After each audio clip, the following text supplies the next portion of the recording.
Hey folks, welcome to another edition of BrushPile Fishing. We are getting uncharted waters this morning. It's the first week of August and we're shooting our first ever show in the state of Michigan. We're at Muskegon Lake. We've got a great guest in store for you today, Jim Churchill. And if you're friends with Jim on Facebook, he's probably making you sick, all them big, beautiful black crappies catching every morning. We wanted to get part of that action. So here we are, Muskegon Lake, first week of August. Stay tuned, we'll be right back with BrushPile Fishing. Many people look at a lake and feel a sense of calm serenity.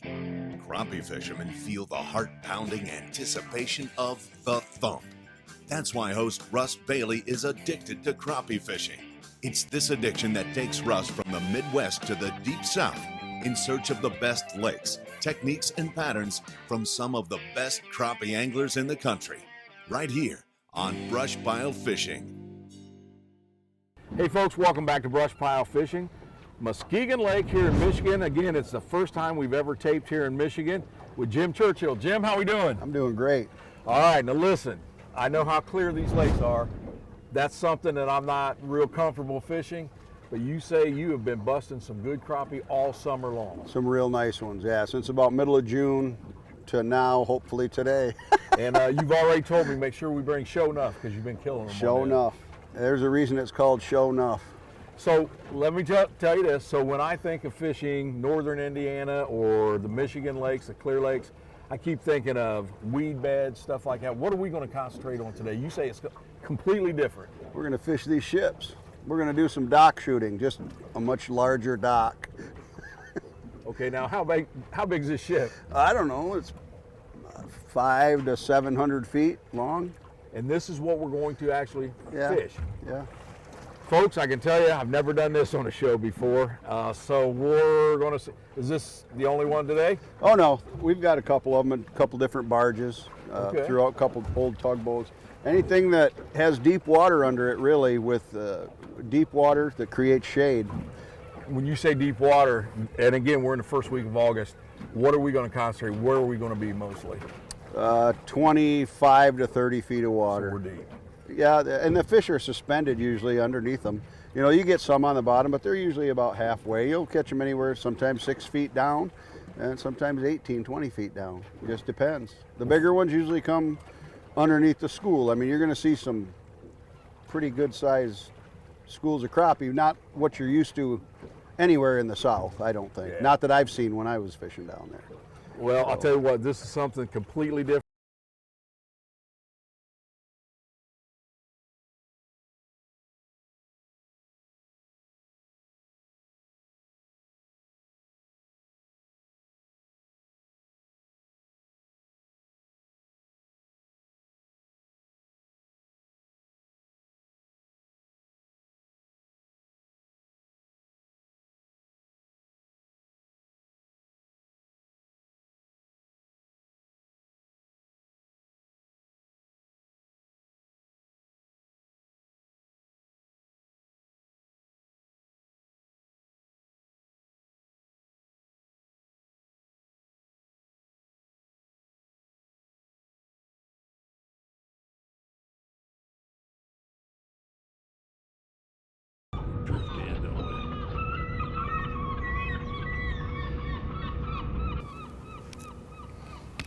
There we go. First one off the big ship. Don't feel bad either. Oh yeah. Holy cow. Welcome to Michigan. First one of the morning. Second cast? Yeah, second cast. I'll let you get trolling motor. And I'll tell you what, folks, I was telling the cameraman on the way up here that these fish in these Clear Lakes in the northern states have such beautiful gold green tint. You don't see that very many places, and that is a beautiful fish. First one of the morning, he fell victim to the new bait by Crappie Magnet I've been working on. We don't even have a name for that thing yet, but they like it here in Michigan so far on 2 casts. Good fish to get us started. Your gear and conditions sponsored by Millertech Lithium.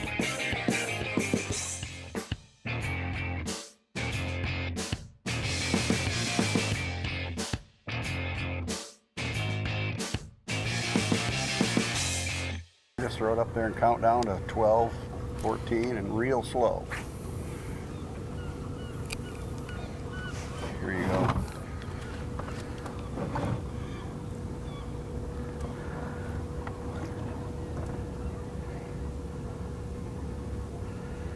Folks, if you just joined us, we're here at Muskegon Lake in Michigan and fishing super clear water, which you guys have probably heard me before. That's my, it's kind of weird for me to fish because I'm fish normally all murky, muddy stuff.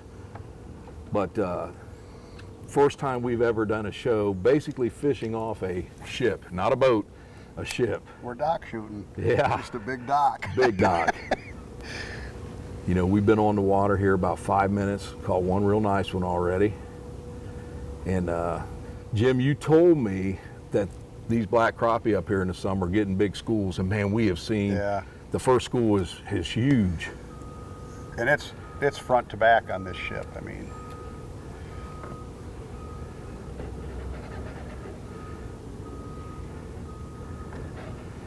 And you heard bump Jim us up there a little closer so we can cast a little deeper. All right. Because being right underneath it, they'll stay right underneath it. They'll come out and then we'll get the rest of them. I catch them out here trolling too. Okay. But once that sun hits the water, that's pretty much over. You know, the water's just so clear they don't have to go. They just shoot right back under here.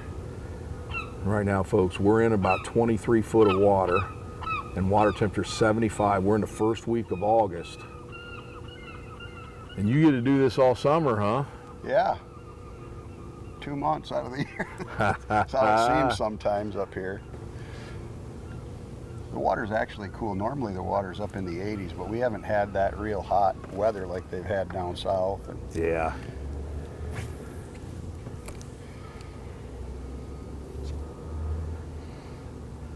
So we're casting jigs, folks, just doing a drop down, countdown method.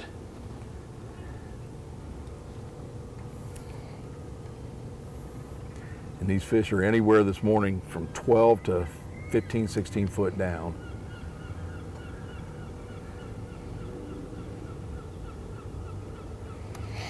And again, you can see it's absolutely loaded. Hopefully the cameraman's got that on there for you.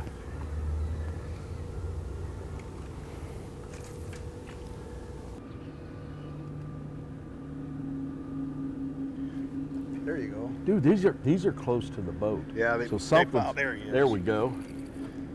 We just missed one. I don't know if this is a crappie. It's a good one. Got a little bend to him. Oh yeah, that's a good one. There's a second one of the morning, and it is a dandy too. Oh jeez. If he can get him, oh my gosh. Oh. I should have had you get me the net on that one. Folks, Michigan, a northern state. Wait till you see this one. Once Jim picks it up. If Jim can get it. Oh my goodness. And again, just look at the color of these things. Look at that black crappie. Look at the colors on them. Did you see the picture I posted with the sunset? I did. With that, how they matched that with the rod. Exactly. That's a that's 14-inch fish, I'm sure. But early August, Muskegon Lake, Michigan. This is why you come up here, and nobody else is crappie fishing here. Nobody. Hey, not bad for a second fish in the morning. No, and what we did, we switched it up. We went to I put on this tiny dancer dude with a natural head. It's got a, it's just a painted silver head, and yeah, he bit it. That's a big one. You know, Jim, you don't see any other boats out here this morning, but you and I was talking earlier, and you said crappie's just not as popular up here with the walleye and the pike and everything else. Yeah, and you know, they're popular in the springtime, and a lot of people up here have the mentality that crappie are nasty and they're soft in the summertime, and that's just a thing that's everywhere. And they are soft, but they're soft everywhere. Yeah, yeah. So, you know, I've learned just from going to Mississippi and fishing 100-degree water, you throw them on ice overnight, clean them in the morning, and they're delicious, and they react the same as if you bleed out a walleye, really. Yeah. And they're just delicious to eat. And I think the other thing is education. People don't know how to catch them. Mm-hmm. They know how to drop a minnow. I mean, nothing's caught more crappie than a minnow rig, but do they want to mess with that? You know, they don't necessarily know how to find them, where to find them. I guess they don't study them. I didn't for years, like I did walleye or salmon or steelhead or bluegill. And you catch them by accident bluegill fishing, and you think you've really done something. You catch 2 or 3 in a day. So, now, how long you been fishing this ship here? Well, there's been a lot of ships on here over the years. Ship pattern, let me say that. Well, probably about 5 years. And I'll tell you, when I started, I was actually trolling along here for walleye, and I happened to have my Mega 360 on, and I had set my other graph up so it was only 30 feet deep, and I saw all these suspended fish there, and I could see all these schools of fish. I didn't know what they were, so one day I came out early, and I drove over them, and I marked them. I thought, I'm going to drop a crappie jig on them. Right away, bam, I got my tail bit off. So I'm like, okay, that's either a big bluegill or a crappie. So then I got a little more serious, and my buddy was whining, come on, we came out here to go walleye fishing. I go, I just need to see. So I caught a crappie, and then the next day I came out without him and put the 1-2 Scooby-Doo on him. Yep. Got it. Bring him in. There we go. And it's out, see? New.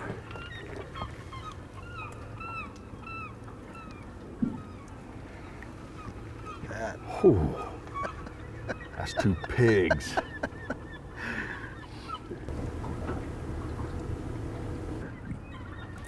So Jim, here in Muskegon, you tell me it's a smaller lake. How many acres is it actually? It's like 5,100 acres, 5,100 surface acres. But you also have a canal over there that goes into Bear Lake. Are these natural?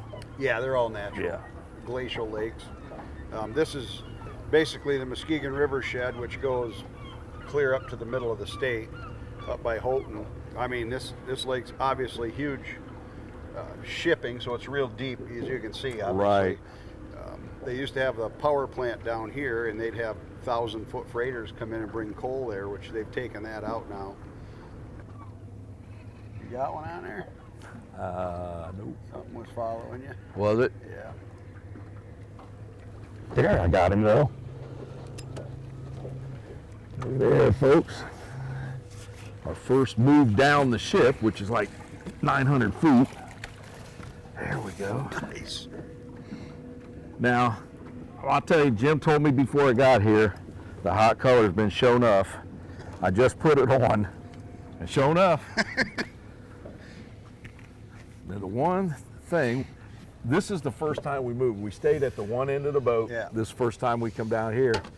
Man, these fish are all so thick. What is their main thing that they feed on up here? Is a shad? Minnows now. Minnows, Really? Yeah. Did you not see the minnows flicking on the water? Oh, yeah. Just little bitty. No, they're little good bitty fish. minnows. Sure enough, with the pink head. You guys know I like using them pink heads. Yeah, you know, you talk about these baits, and you're doing the development on yours, and that's turn one them thing loose. Crappie Magnet does. They put a lot of research and development into the baits they make. They're not just buying a mold and squirting it. You know, like a lot of these guys do that, and they don't. Jeff Smith researches. Jim, let me tell you a story, okay? So when I first got involved with Jeff, when I first looked at this, I told my marketing guy, I said, man, I don't know that thing's gonna catch a fish. It just didn't look like it did anything. I started using them, it's like, oh my gosh, man. And I mean, everywhere I fish, we can use them. You and I have talked, Jeff and I have been working on bait for a year now, a year. And you talk about not rushing into things. I can't wait till this one's on the market. The first fish I caught this morning was off of that, folks. But I think we're about ready. Jeff sent me a video yesterday. I wanted it just a little bit smaller, so if you had to finesse a fish, he sent me a picture and video yesterday, and I think we got it, bud. But yeah, he does his research. But you know what I mean? A lot of guys are squirting plastics and making baits, and they look at the work him and Les have done on the fin spin and the fin spin pro, and now the slab curly comment. I mean, I know it's not just, hey, I got an idea, let's just make a curly tail and put it on there. There's a lot that goes into it. People knew the hours behind each one. You know, and if you don't know, you look at that bait in the store and you go, well, that's not going to work. Well, crappie magnet, trout magnet, they don't come out with something that hasn't already been tested. It's been researched. An extended period of time. Now, see, it's funny here, the way the wind is blowing down this ship, it's kind of coming this way because it's hitting the side of that ship and pushing us. Yeah. So we're not.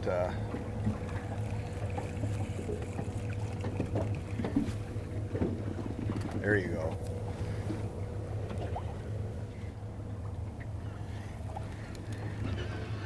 If you just joined us, all we're doing, folks, we're casting towards these big schools, doing a countdown, and then just a slow retrieve. And like Jim said earlier, it's a slow retrieve because they're not chasing anything going fast.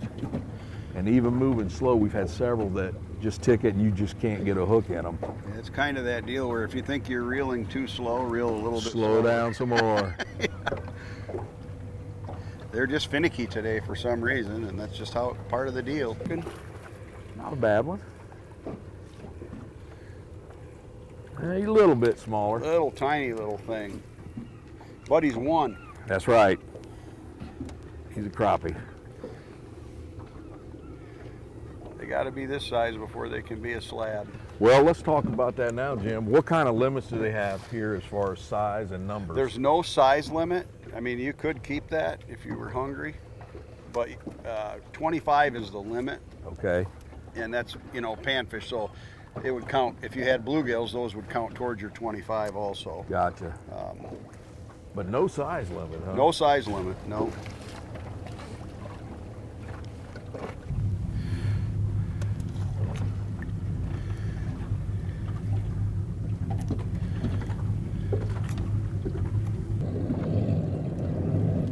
There we go. There you go. Man, he's swimming to me. Huh? Don't lose him. Good one? No, I don't know. He was swimming to me. He's a baby. He's a baby? Yeah. He was coming at me and I couldn't get my reel going fast enough. Probably grabbed it on the fall and Yes, swam he right at did. you. Yes, he did. It dropped and he hit her. So we have caught about every size you can imagine today. From big old pigolas to this thing here. That's a slab. Yes, sir. There you go. Good one? He's a little bit bigger than that last one. Good. Man, I let that drop forever. That's a good one. That's a nice fish. I let that drop forever.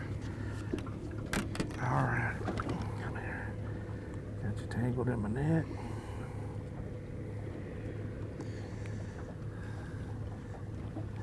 There we go. Another nice one. And Jim suggested one thing that's made a big difference. We, when we got out here this morning, folks, we didn't have any wind. It was calm as could be. As you can see, it's pushing us in. What Jim suggested there is instead of casting out and bringing that jig out, we just went right down the side, and it's led to 2 or 3 fish pretty quick. It gives your jig time to drop. You don't get the big bow in your line, and I let that thing drop probably at about 20 feet or so. And as soon as I started reeling in, there he was. Another beautiful fish up here. I just love them. Love them. Pretty. Dude, I did. I let that drop. I know, I and told as you. soon as I started, See, bam! them ones are coming up off the bottom. Yep. You know, I don't care what you got for technology. If them fish are on the bottom in 30 feet of water, you're not going to see them. It's tough. Because they're sitting there. Well, it's like perch fishing on Erie. Yeah. Even with live scope, I don't see half of them because they're in the, I mean, God, look at that. Excuse They're me, sir. on the We're trying to bottom. make a TV show over here.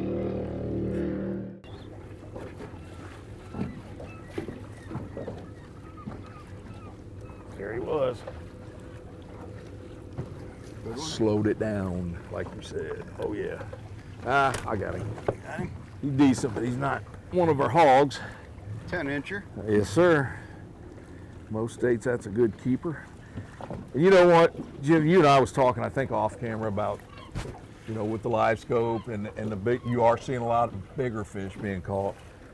The thing is, conservation doesn't change. No. Those are the size. If you're going to clean, take a bunch of 10, 11-inch fish Take 'em home. home. Turn them big ones back. Absolutely. Turn them big. You know, but right there is good cleaners. That's what you want to eat anyway. There we go. Oh yeah. I can't see him. Oh yeah. Oh, we're trying to lose them. There we go. There we go. Another one on the Mr. Prototype bait. That bait, I'm telling you, is going to be money. Oh yeah. Another. Pretty fish. I call them gold, man, because they are. Awesome. And you're right, Jim. I seen the picture you put on Facebook. Folks, look him up. Go back to that picture. It's got the gold on the rod with a sunset in the background and a fish there. It's beautiful.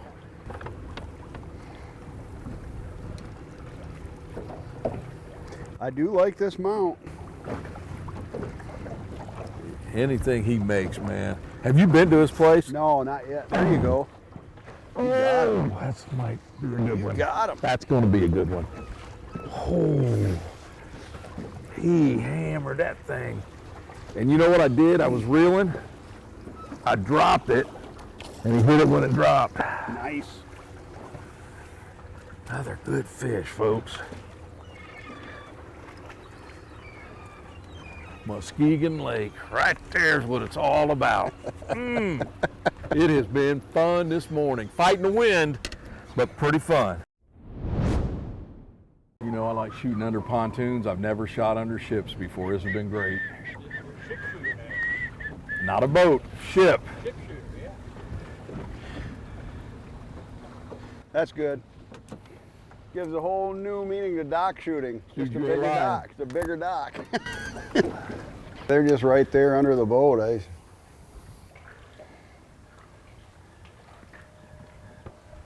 That's good though. They're at least giving us a chance. Not much of one, but they're trying. Up on that chain and that shade there. See what happens. Somewhere those go. Oh, there's one. Right there? Yep. All right, folks, I'm gonna tell you, he just dropped the line over. We were getting ready to move in. That fish was right I didn't even under the drop boat. it over. That's from untangling you. Look at that. Hey, what'd you get that on? I got that on that Russ Bailey. I don't know what you're gonna call it, but it's a beauty. Tangled Put 'em on lines that. and you catch a fish. Yeah. That's the way to do it.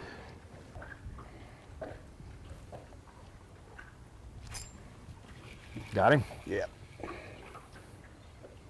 Oh, Nice one. yeah. Get up here. Nice. I think you probably better have them make that in two sizes. And we've used a lot of different things today, and that thing has been on fire. Little fella, he's probably 10.5 inches. All right, folks, we just made our first move. We fished that first big ship. That's all we hit this morning, but it was like 700 foot long. Now we're fishing another ship, Milwaukee Clipper, which Jim is telling me is really, really old and there's a lot of history to it. So I'll be looking that up because you guys know I love history, but you know I love shooting under boats and pontoons. I've never ship fished before. So shooting these has been pretty awesome, but just the second move of the morning, or first move actually. Say ship fish 3 times as fast as you can. Hey folks, Russ Bailey here. Thanks for joining us for today's Brush Pile Gear Check. As far as the rods we were using today, the 75th Anniversary Series by B&M. It comes with the reel, so it's a great little combo. If you have never used this for a casting rod, it is outstanding. You can pinpoint where you're throwing. We also used it just like a dock shooter for when the wind got strong. We wanted to keep that line close to the water so we didn't get the bow. Worked out well for that also. Great little rod. Again, it's the 75th Anniversary Series. As far as the line, I went with a high vis, and that's a slime line that I use. I was kind of leery coming up here because I knew the water would be clear, but Jim said he uses high vis all the time. We brought it, and it was great. One thing too, we talked several times about how sensitive the bite was. It was just a little tick, and if you didn't get it, they were gone. This rod is super, super sensitive. You will hear or feel that when they tick that rod. As far as jigs, and here's where we'll talk, and you're going to get all confused here. So I've been talking with Jeff Smith. We've been trying to come out with a new jig idea that we have. We've had several prototypes. We've made several changes, but this is one, we don't even have a name for it. I started out called the First Fish because it was already on the line, the jig head. So we started out using that. The neat thing about this is it's got a shad body, the two tails that come apart, and when it's in the water, they stay apart. And then it's got a little pouch here that, guess what fits in there? A slab bite. So I started out using that. We used other things. We used several colors of the regular crappie magnet tails, but at the end of the day, for whatever reason, this was the hot bait, this was the hot color. It's fast lane and white, and with the pink head. I think you just had a regular lead head. Yeah, no just paint. a silver head. Yeah. But by the end of the day, this thing caught more. So it was a good day for it on a tough bite day, and that's what I like to see. I like to see a bait catch fish when the going's tough. So simple rig we use today, but effective, and we caught some really, really nice slabs for the month of August. And that's today's Brush Pile Gear Check.